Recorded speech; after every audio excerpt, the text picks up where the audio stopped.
Үй жағдайда қаймақ істеуді көрсететін боламын. Видеоны ақырына шейін көріңіз. Сүтімізді таза ыдысымызға құйып алатын боламыз.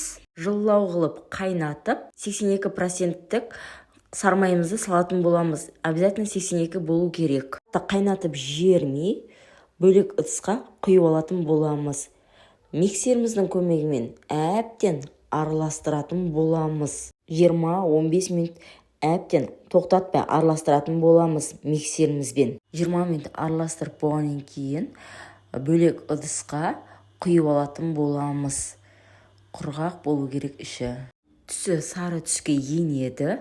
Менікі холодильникте бір түн тұрды. Толық құрамын астына жаза кеттім. Қазақша каналының дамуына өз үлесіңізді қоса кеттіңіз. Лайк басып, тіркелуді ұмытпаңыз. Сап-сары болып шығады екен. Әбден араластырып, біркелкі масса болып қасықтың көмегімен араластыратын боламыз. Парақшамда өте көптеген рецепттер бар. Сіздер де өз ойларыңызды комменттерге жаза кетіңіз. Ас болсын!